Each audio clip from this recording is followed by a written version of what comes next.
Amy, let me tell you about a magical place that is so exactly designed to be enclosed space, year-round fun for the whole family that I bet you already know what I'm going to say before I even say the name. Let's say it together on 3. 1, 2, 3.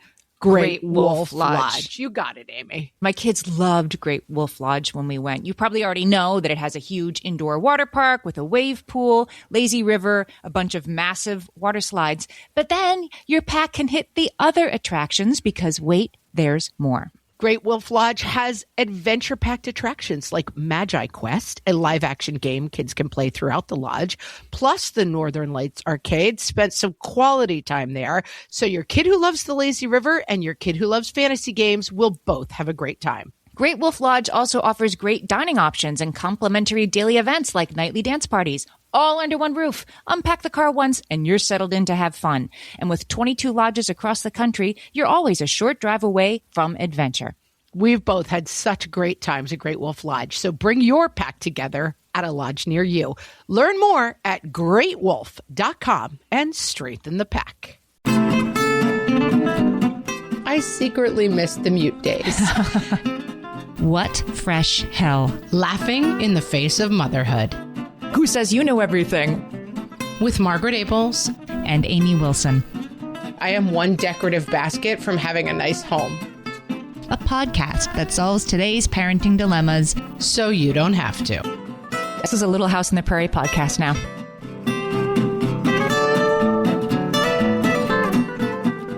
Hey, everybody. Welcome to What Fresh Hell. This is Amy. And this is Margaret. And this week we are talking about overthinking, Amy. I know a little bit about this. Overthinking might be your superpower. I feel like I kind of have the rap self-generated of like, Amy's so uptight and I'm just go with the flow. But I am also an overthinker.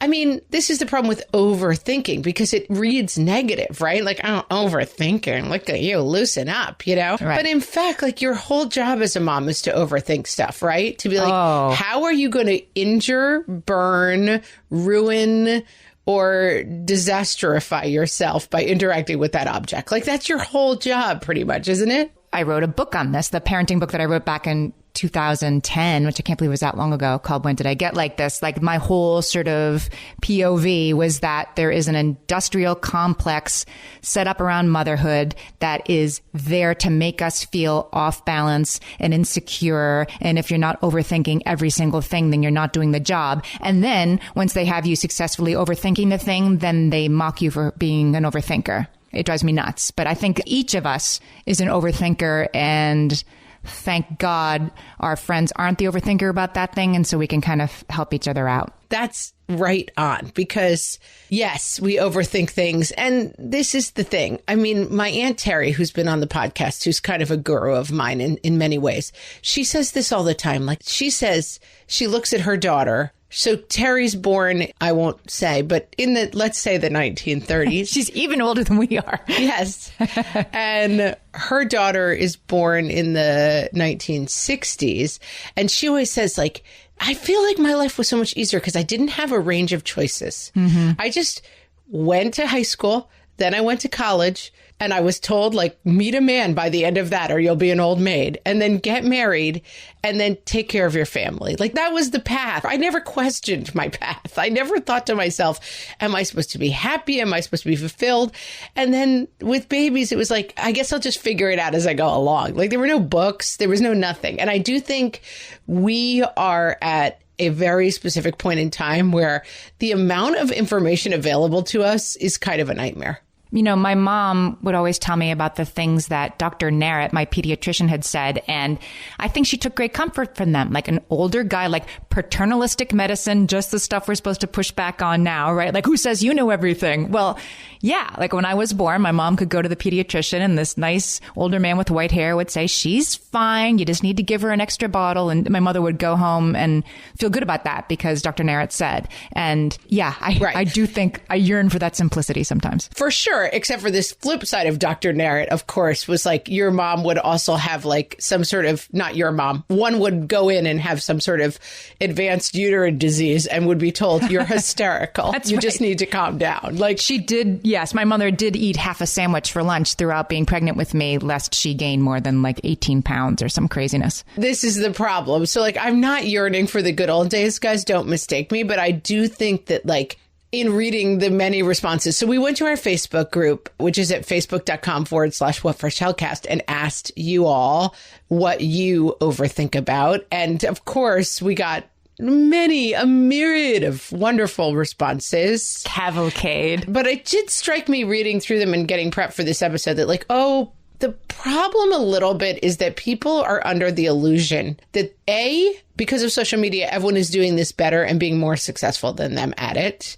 And B, there is a book that will tell you how to do this correctly. And that there is a path to freedom somehow through this wood. And that if you just can crack the code on the path, there's happiness at the end of that path. And so spoiler alert before we begin, there is no such thing as that path. Right. And the more time you spend on this stuff, like the more time you spend trying to figure out the right way to introduce your baby to solid food, the more work you're going to see that you need, right? Like the more, once you really start looking at that, my goodness, I need to be milling my own food. And my goodness, am I considering the sourcedness of each vegetable that comes into our house? Like the more work you do, the more work there is to do.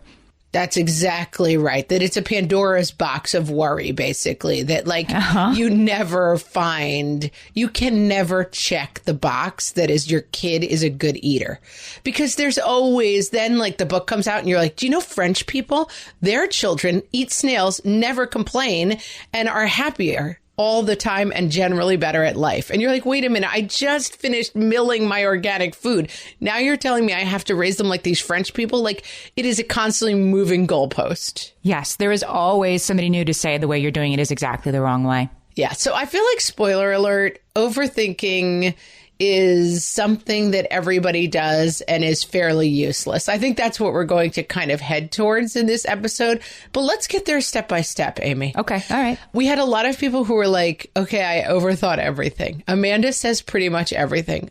Lindy says, looking back to say any day that I've been a parent, I'd pretty much say I overthink everything. Difficult to narrow it down. Right. I think that's our assignment as parents. So we're not here to like shame the stupid people who overthink. Like we all do this, but maybe I think by talking about it, you can make it a little easier to put some of it down sometimes. I think she pronounces her name Kelly or Kelly, I'm not sure, says this. And I think it really gets to what we're talking about.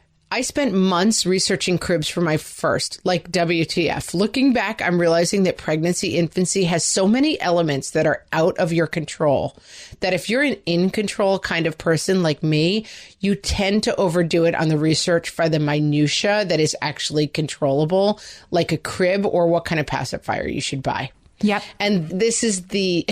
Hashtag pray for my husband, she says, which exactly like Amy just said it. It's so easy to like goof on people for their like 86-page binder that they hand to their mother when the mother's going to watch the baby for 6 hours. Right. Right. Like that's the easiest joke in the world. Like look at old Crazo over there with her binder.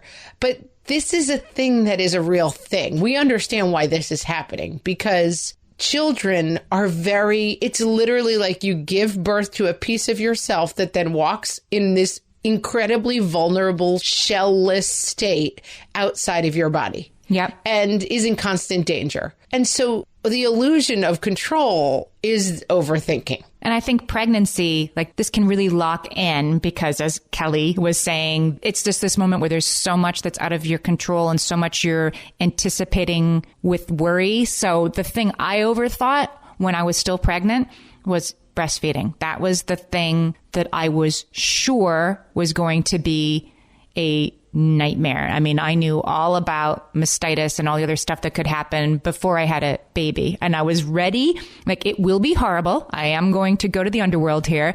And as soon as it gets bad, I'm going to stop the first time I get a fever. I'm not going to do it anymore. And my husband was like, okay, like whatever.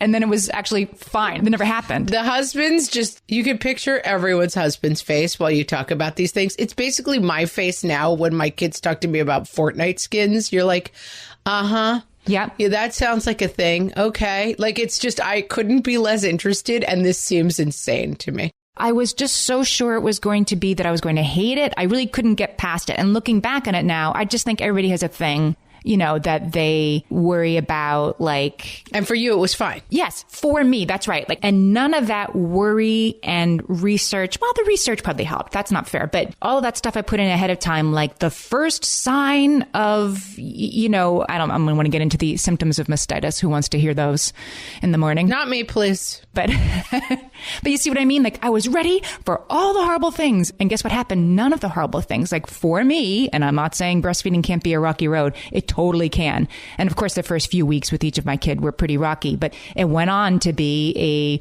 a year of pleasantness that I wouldn't have traded for anything. But the overthinking didn't make that more likely to happen. It actually made it less likely to happen as I look back. Well, I'm going to bring up Aunt Terry for the second time in 9 minutes. Okay. She has another phrase, which I think of all the time, which is like, she's like, I worry about everything because you never die of the thing you're actually worried about, you know? And it's always the thing of like, well, we have heart disease in my family. 5 members of my family died before 60 of a heart attack that came out of nowhere. I am always getting my heart checked. And then you're going to like accidentally find like an unexploded World War II ordnance in your yard and blow yourself up. Like, it just never. And I think that kids is the same way, right? You're like, I'm going all in on breastfeeding. I'm going to get it right. And then your kid is an easy breastfeeder, but like won't eat any solid food. Right. You know, it's just always, as you said on the very first episode, Amy, and I quote you all the time, there's always a thing. There's always a thing and a thing. Like, it's never the thing you're expecting. There's always, the things come in at least packs of 2, sometimes more. I have a friend with a newborn right now, brings the baby home from the hospital. She's fussy. And then she tells me that at the hospital, she was told that they could not give the baby a pacifier for 6 weeks. And I'm like, who told you that? I'm like, that's crazy. Because I just think that this one in particular, we set the bar so high. And I'm not sure what we're scaring mothers about, that like, if you give them one pacifier, one bottle, it's ruined forever. And just like, I don't know why you're saying that to a new parent, but this particular arena, I think the ability to overthink, it's almost impossible not to. Right. And all the things are true. That's the other thing. Like breastfeeding, I didn't think anything about breastfeeding beforehand. I was like, I guess I'll just do that. I never gave it a thought. I never thought about it at all. Wow. And then I did not have a super successful breastfeeding experience in that I was always a very low producer. I was old and I had one breast that like never produced milk at all. I had all sorts of problems, but I was like, I guess I'll just give this kid a bottle once and then breastfeed the other time. And it worked out fine. Like they were half and half, all my kids.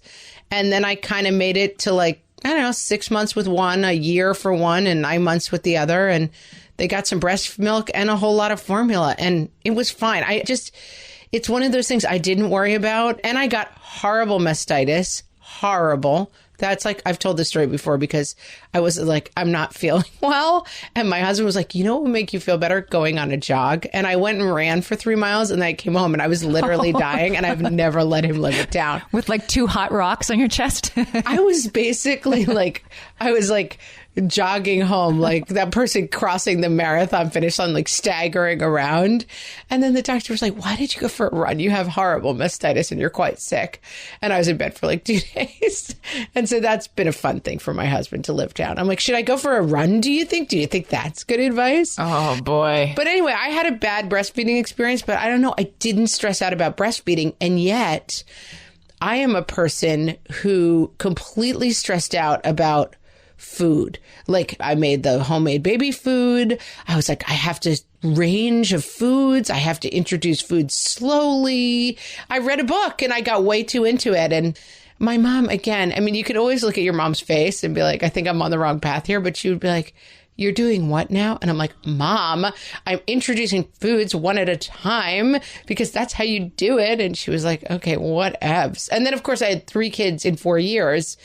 And my last kid was like literally feeding herself lunch at 9 months, whatever was around that she could grab off her brother's plates.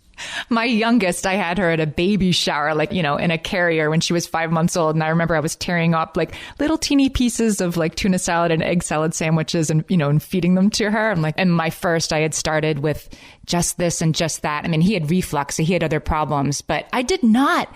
I never made my own baby food. See, if you had to guess which one of us overthought the baby food, I don't think people would pick you. No, I don't know. I was convinced that I was worried about food, and then I ended up with 3 kids who are picky eaters because I am a picky eater and I come from a family with, you know, kind of a lot of picky eating stuff going on. And I didn't avoid that fate. And I was convinced that I could re-steer that train. And now I was a person who was obsessed with not having picky eaters. All my kids ended up being picky eaters. I spent so much time stressing about it and reading books and being like, New Food Wednesday, we'll introduce food. And in the quarantine pandemic time, my oldest, who has like sensory issues and was so picky, at a certain point, he was down to like 5 foods that he would eat. And I was like, oh no, my nightmares have come true. He now will waltz in the kitchen and be like, Mom, what's guacamole? Can we try that? And now he's like making guacamole and eating it. He's like, what's pesto? I heard about that. Making pesto, eating it. Like, he's just suddenly like, I'm interested in food. What's this? I'm going to try it. I mean, you can put attention to it to make it better, but you're overthinking, I guess the word indicates itself, right? Like, it's the level of worry that is in itself not contributing to the solution, just making you crazy. I have thoughts on that. Okay. All right. We'll be right back. For some of us, tax season is one of the only times that we look at our finances fully. And once it's over, well, that was terrible. And it is completely understandable not to want to think about it for another whole year. But using Monarch and being intentional with your finances in an ongoing way helps you see where your money is going and how you can put your refund to best use. We are here to tell you, simplify your finances with Monarch. Monarch is the all-in-one personal finance tool designed to make your life easier. It brings your entire financial life, budgeting, accounts and investments, net worth, and future planning together in one dashboard on your phone or laptop. Feel aware and in control of your finances this tax season and get 50% off your Monarch subscription with code FRESH. As you know, my husband and I are preparing to send, 3 kids off to college, and I cannot tell you how helpful Monarch has been in showing us our full financial picture, helping us to track our spending and reach important savings milestones. Our weekly meeting, Amy, it's now run by Monarch. Love it. Achieve your financial goals for good with Monarch, the all-in-one tool that makes money management simple. Use code FRESH at monarch.com for half off your first year. That's 50% off at monarch.com, code FRESH. At DSW, we ask the important questions, like, what shoes are you going to wear?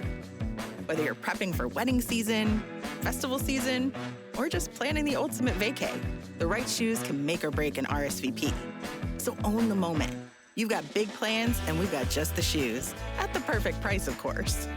Get ready to get ready with Designer Shoe Warehouse. Head to your DSW store or DSW.com today and let us surprise you. I want to read this one from Patty, who's a friend of ours. She says, this is her overthinking. I read a parenting book that said you are responsible for every bite of food your toddler has access to. I remember reading the same thing when I was pregnant. Like, you are responsible for every bite of food that your baby receives while it's in your body. I mean, talk about overthinking. So she said she did whole grains, no juice, no artificial anything. Processed food was the enemy. Half of what was offered at church coffee hour was poison. It took so much vigilance. And now that they're teens, they eat pizza and ice cream all the time. And I wish I could have all the mental energy of those years back. That's the crux of this whole thing. And this is the thing. Yes. What your kids eat is kind of important. You know, this is the trick of it. It's like everything. It's kind of a spectrum, and you want to be in the middle. Like, you don't want to just be like, I'll feed them whatever works, because you are helping them form some habits that may be important later on, you know? But at the same time, like, do all teens end up eating a lot of pizza and ice cream? They do. I mean, I shouldn't say all. I know people who didn't. But let me also tell you that what I remember getting to college, and I knew some people in college whose parents had been like, there's no sugar allowed in our house. And let me tell you what those kids ate a lot of in college, sugar. So I just think all the balance, it's very hard to get it right. But the illusion that we're going to get it right is part of the problem. And the more work that Patty did around, like, I'm going to make sure all the vegetables are organic. There's not going to be any gluten. There's not going to be any added sugars. The more of that she did, the more of that there was to do. That's so true. It's amazing to me how it just, right, the margins keep getting larger and larger. Now you have to look at what's in the sunscreens. Now you have to look at what's in, oh my God, it's all a lot. This is like, let's talk about developmental stuff, because I think that this is a new world where we have recently come into a better understanding of things like autism, developmental delays, ADHD, things that present for most kids as developmental delays before the age of 3, and that early intervention can help with. That's all good news. Right. The bad news is that developmental delays have become this insane kind of marker where they are the top of the pyramid, and that there is this constant checking of a checklist where, like, if your kid is not walking by 1, they may have something wrong with them. They may never be happy. And that is not good. Yeah. And so this is the same problem, right? Nothing is bad about checking your kid's developmental progress, because there can be important indicators that you need to know there. But the flip side is kind of a constant nightmare of like, oh my God, I worried so much. Sarah says, when would my son walk? He finally did it 15 months. Seemed like forever. I was so stressed out about it. I've told the story before that my father in his family was famous for not walking until he was 19 months old, and that his mom ended up with like back problems because she carried him everywhere because she was so embarrassed to admit that her 19-month-old wasn't walking.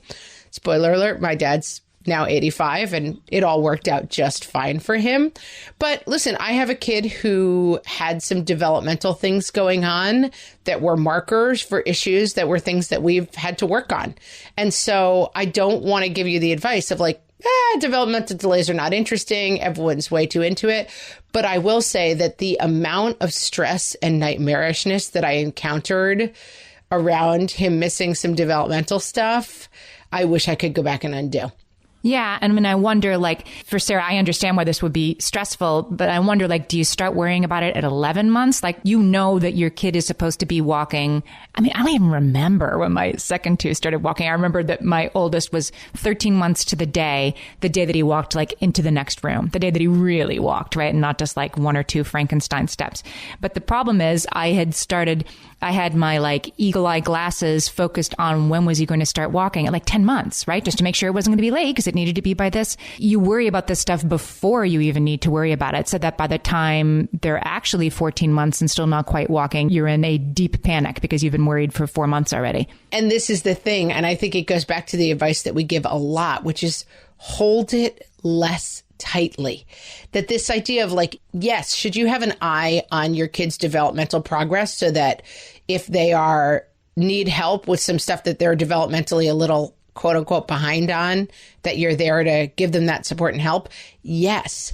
But should you be starting at 11 months, not sleeping at night and being like, if my kid doesn't start to walk soon, that's a sign that he's got something really wrong that's going to alter the course of our entire lives? No.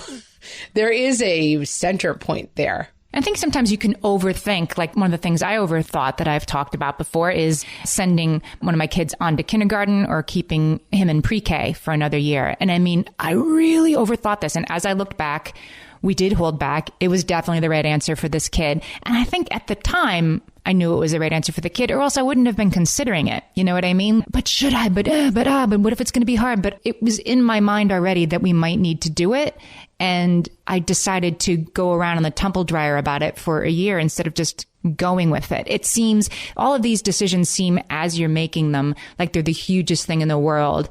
And, you know, I guess at least I can offer the perspective with older kids of you barely remember this stuff anymore, only that you really worried about it. Well, I feel like they call it redshirting when you hold your kindergartner back for a year. Yeah. I feel like the redshirting debate specifically is one of those things where it's like, I would basically argue that any kid is going to do better in the short term by being older than their classmates, because at the very young grades, that is developmentally it's like the top of the developmental marker. You know, you're socially stronger, you're physically stronger, you're kind of better off being older, but you're not keeping a 7-year-old in kindergarten. You know, you're not doing it for the long term. It's not really a solution to anything. It's a short-term fix that, yes, it might be right for your kid. We had a kid who, for complicated reasons that I won't go into, was a young kid for kindergarten and ended up staying in that class. And like, it was harder for him. He was younger and less mature and all of those things, but it's playing no defining role in his life overall, fundamentally. And I feel like that, right. There was a Malcolm Gladwell book a long time ago that did this analysis that was like, every professional soccer player is born in these 3 months, or like some huge majority of them, because they were the oldest kids in the grade, and therefore they always ended up in the top spot in soccer. And they ended up, you know, always being on the best teams and becoming professionals. And I feel like people look at that kind of information and they're like, I can reverse engineer that and make the course of my kid's life turn out this very specific way. And that is the thing that you have to completely try to avoid as an overthinker, or just as a parent in general. The myriad of factors that go into forming who your kid turns out to be, none of it can be traced back to one single decision. Like, that's just not how life works. You and I made the opposite decision for many reasons, I'm sure, in that situation. And from the standpoint of many years later for both of those kids, it's like, yeah, that seems like it was the right decision. Seems to be fine now. Yeah. And I feel like I think I can't even be that like facile about it, because I don't know. I think my kid would have had an easier road if he'd been a later kid, but we couldn't make it work for boring, complicated reasons. But my decision is not like it all turned out the way it was supposed to. I'm like, yeah, it probably would have been better for him to be a class behind. But I didn't have control over it. And so like, here we are. I'm more on the side of like, it's not that it all turns out okay, because your kid's developmental problems may signal a problem that is going to be a challenge for you in their lives.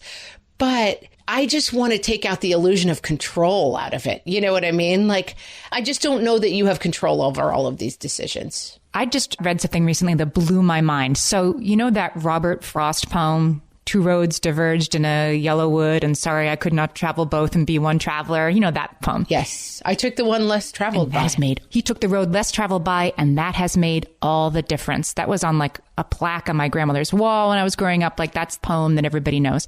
I read just during the last week that Robert Frost always kind of rolled his eyes at that being sort of his most famous legacy, because he wrote that poem as a total goof on his friend who was telling the story about how stressed he was when he came to this divergent path in the woods. And he stood there for a long time deciding what path to take. The poem is a joke. Like, I took the road less traveled by, and that has made all the difference. Robert Frost was trying to mock his friend for thinking which path you take in the woods is going to change the course of the rest of your life. Robert Frost was saying that wasn't true. That's funny, because that's exactly what we're trying to get at, I think, which is like, life is full of so many twists and turns. And I always say, like, when I was young, I thought it was doorways, you know, like I thought it was like you open this door and it leads this place.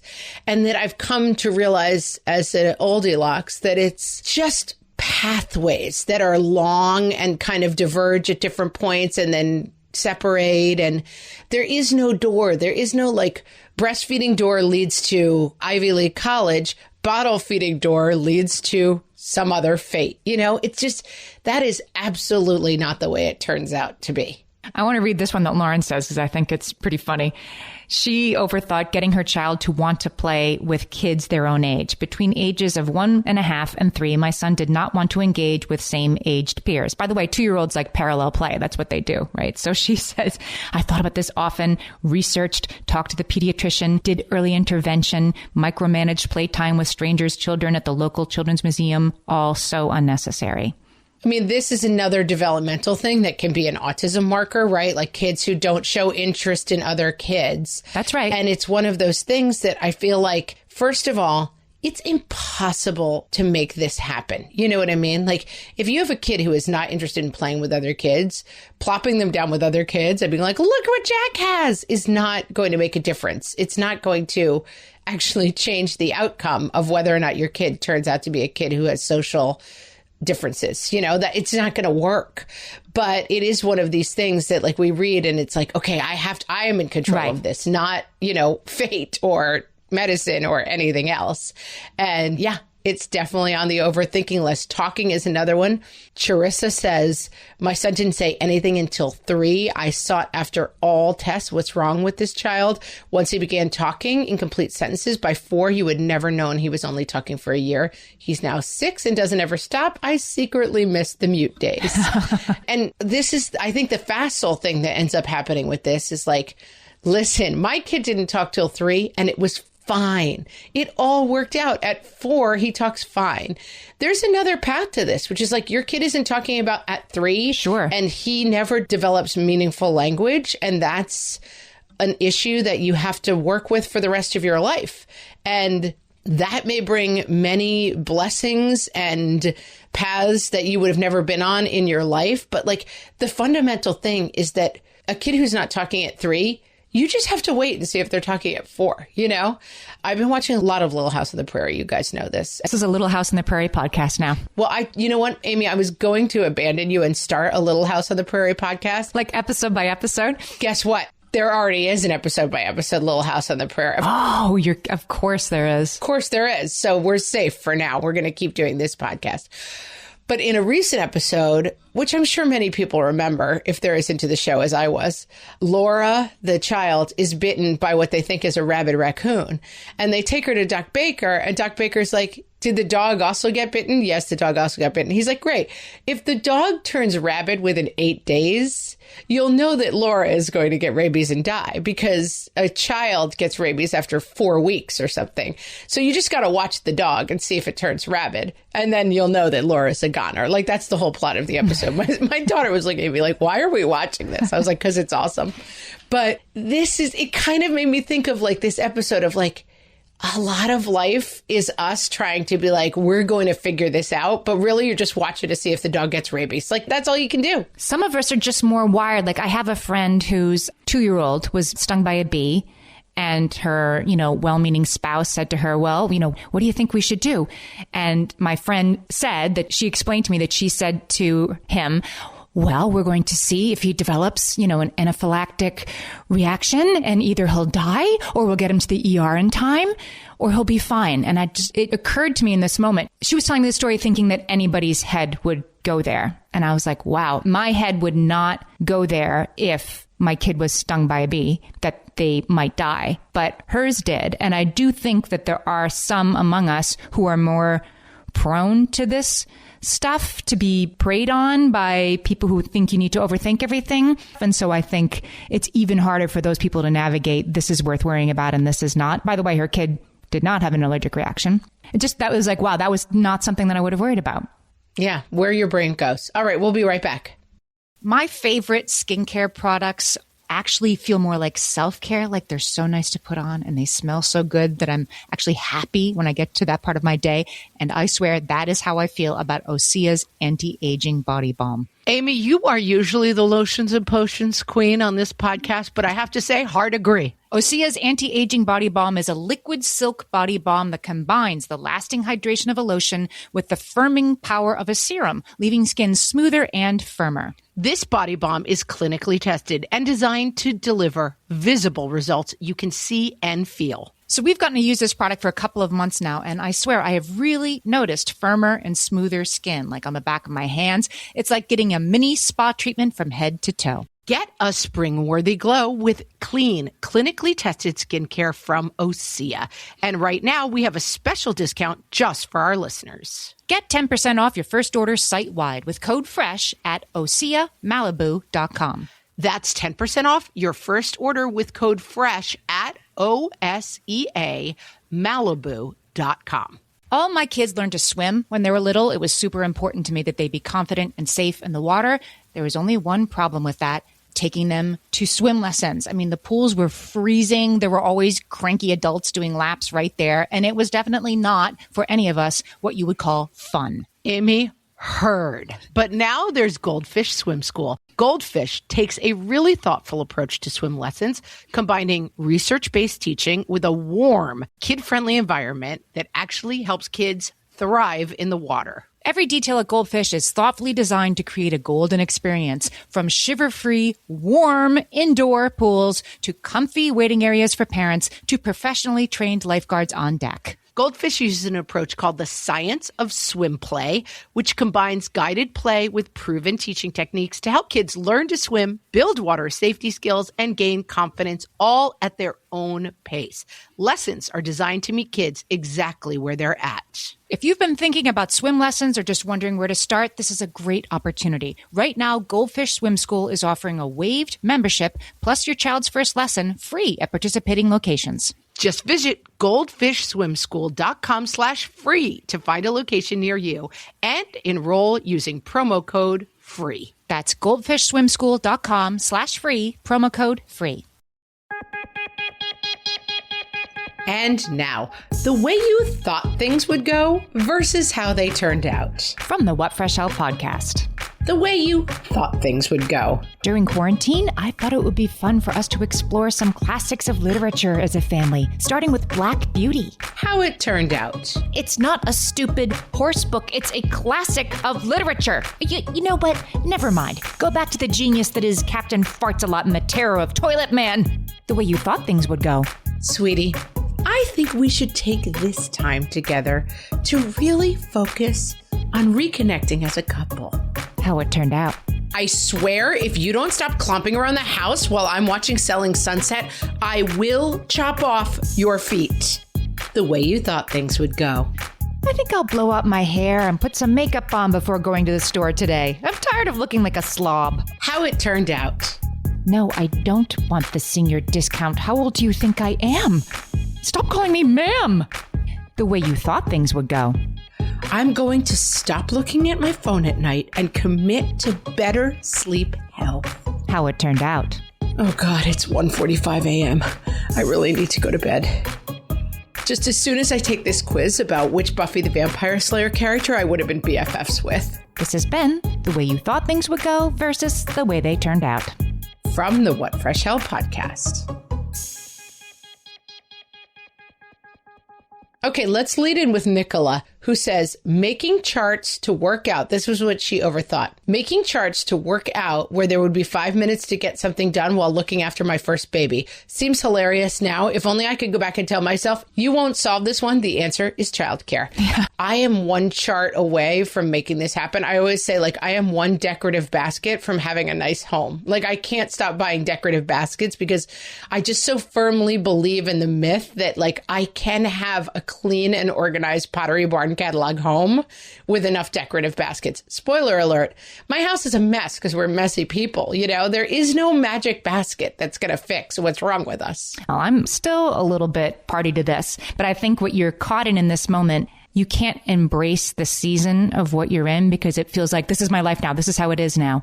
I have to figure out how I'm going to get things done with a newborn who nurses 90 minutes out of every 60 because this is how it is now. You don't have the perspective of give it 3 months. Right. You don't want to accept the reality. This is like friends with baby at the bar. I always use that example too, which is like you go to the night, like a bar. I was single until I was 36. So like all my friends had babies.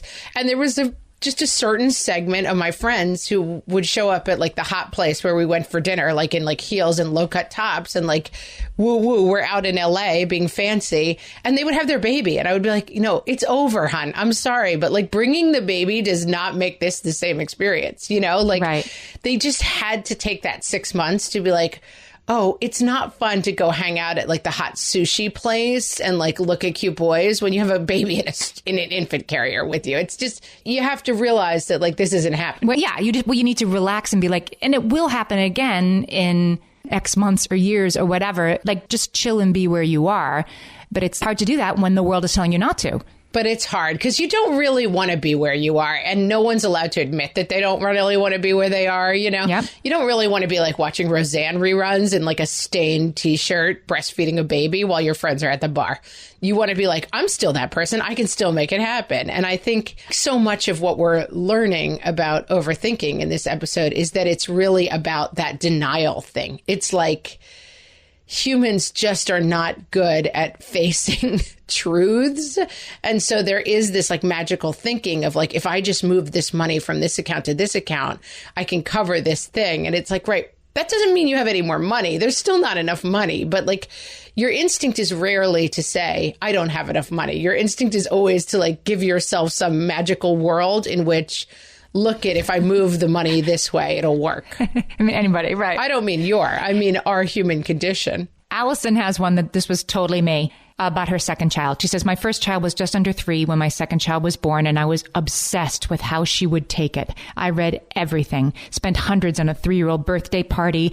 She totally didn't care. One day she had a sister, and that was cool. Okay, going to go play.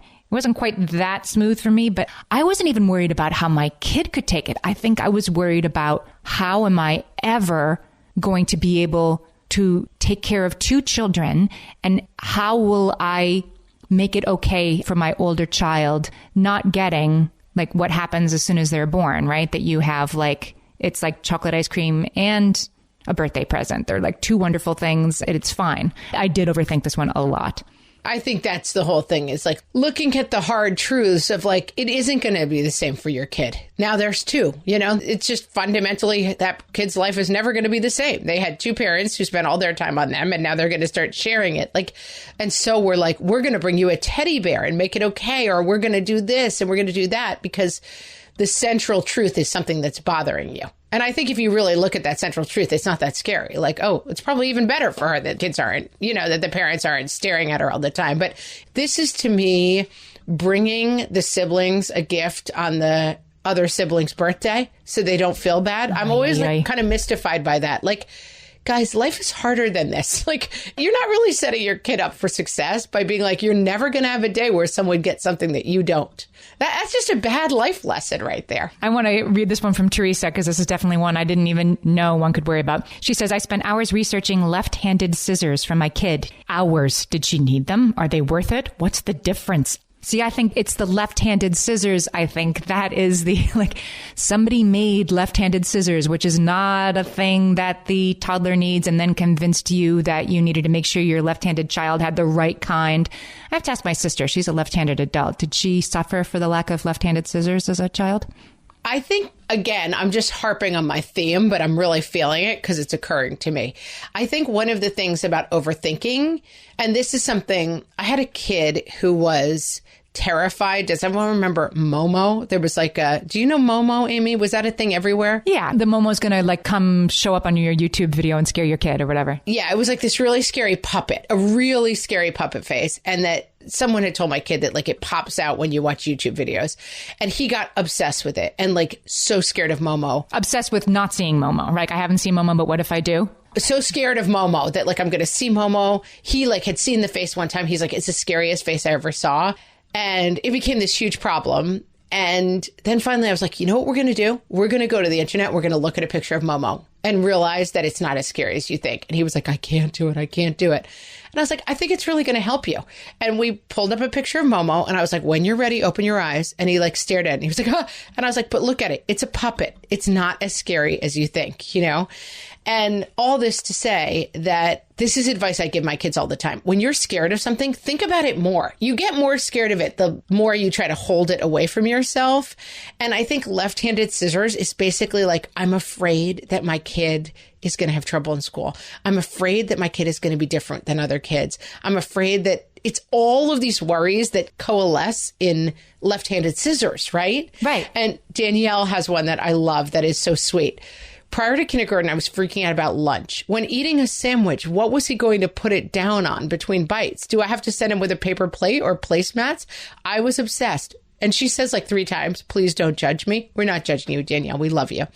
A friend introduced me to reusable salmon wraps just before school started. Ah, thank goodness. And so Danielle knows, right? And now looking back, that fear is not really about like, how does a kid eat a sandwich? Because kids have figured that out forever, right? And like that fear is like, I'm sending my kids somewhere where I don't have control over them anymore, right?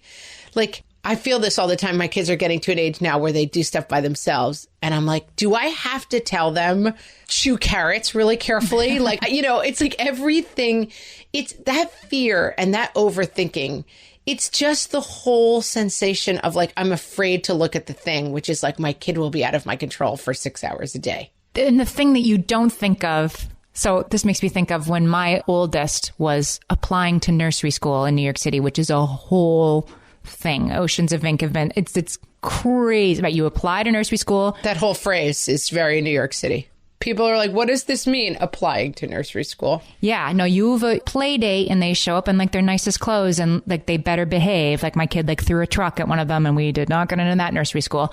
And there is a complete present likely chance that your kid could not get in anywhere. So it's something that parents are totally mocked for overthinking, but like you have to overthink it. Anyway, he goes to the play date and I have taught him how to be polite. I have like taught him to say please and thank you. I think I have everything covered. Have I overthought this moment? Yes, I have. And then they sit down for snacks. Oh, and by the way, so the parents, we're supposed to be like, we're lined up against the wall and our kids are in the room like playing with toys and sitting down at the little tables. And part of the test is how well they separate from you. So he's doing great. And then he's acing it. This 1 year and 9-month-old kid, whatever, is acing it. So they walk around and they put some goldfish on a little, napkin because it's snack time. And they want to see, will the kid sit down for snack time? He's sitting nicely in his chair. And then they put in front of him a Dixie cup, like a tiny paper cup that kind of fall apart as soon as they start to get soggy, of water. And here is where I have failed. I have never taught my, toddler to drink out of a real cup. He's only ever drunk out of sippy cups. Oh, shame. Ring the shame bell. And I was like, oh, how could I have forgotten this? Like a real cup? And he's like trying to lift it to his mouth and it's falling apart in his hand. Of course, it ends up all over him. And yeah, the earth did not open up and swallow me up. But like, there's the perfect example. I thought of everything except the thing I didn't think of. And he still went to nursery school. We can only say you're overthinking. Like if we looked back on that and my kid had not gotten into nursery school and it had just been a low, a slide down into sadness ever since then, I'd be like, see, I didn't overthink it. It was the Dixie cup. The Dixie cup. That's where it all turned. I hope so. Yeah, I think there's very few moments like that. There certainly are moments like that. And that's why we worry so much. Like certainly the worst things happen sometimes. Like you forget to tell your kid to look both ways and they get hit by a car. But like the problem is that doesn't happen because you forgot to tell the kid to look both ways. Like bad things happen. And that's my Momo example is like, I think it's worth it when you find yourself really overthinking stuff to have a moment with yourself and think, what am I really scared of? I'm scared my kid would go to school and get sick. I'm afraid my kid will go to school and no one will look after him as well as I do and he will get hurt or killed. Like I'm afraid that my kid will choke during the cafeteria and no one will notice because this stuff is going on in the lower part of your brain all the time. This like that scary, like the lizard brain is screaming at you. Like, do you know that kids choke to death in school cafeterias? And like, you're like, I can't allow myself to think that thought because it's too scary, or I will somehow summon that to me by saying it out loud, or whatever crazy Irish Catholic stuff that we have. That's like, you never mention bad things because somehow then God sees you. Look, all this craziness. And I think so much of this overthinking boils down to like, I'm really scared. And it's hard to have a kid walking around outside my body who is very vulnerable. I want to finish with Jessica's because I think she says this so beautifully. I have twins. I overthought and read so much during my pregnancy about breastfeeding and caring for multiples. And then I was put on bed rest for preeclampsia and they were born early. I tried, but they did not latch. I gave up after I brought them home and continued pumping. Having preemies and one who has continued to have special needs has taught me that I can read and plan as much as I want to, but it's often better to go with my gut. I allow myself 1 or 2 parenting books per year now and do not stress if things don't go as planned. Well said, Jessica. Jessica solved it for us. I mean, I think so much of this is that we're holding things that we're frightened of away from us by picking the perfect bento box that doesn't have BPAs or whatever in it. And listen, if that comforts you, if that is a soothing thing in the same way that like biting your nails might be soothing or rocking back and forth in a fetal position in bed might be soothing as school starts to reopen, do what is soothing to you. But if it becomes thinking to the point where it's not soothing to you anymore, don't be afraid to like get underneath it a little bit and realize that like, if the worst happens, I'll handle that when it comes. And that'll be fine too. Well said. Solved it, Amy. Solved it. What are you guys overthinking? Come tell us on Facebook, on our page and our group. You can find us at facebook.com/whatfreshhellcast. Or you can find us on Twitter at WFH Podcast. We're on Instagram, Pinterest, YouTube. Just search What Fresh Hell Podcast. You'll find us on all the things. And you can always find all our episodes on our website, which is whatfreshhellpodcast.com. All right, overthinkers. Don't overthink it. Go start your overthinking. You got another week to go before there's a new episode. We'll talk to you then. So long.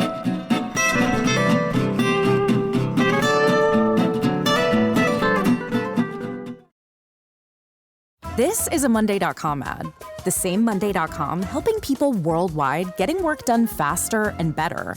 The same Monday.com designed for every team and every industry.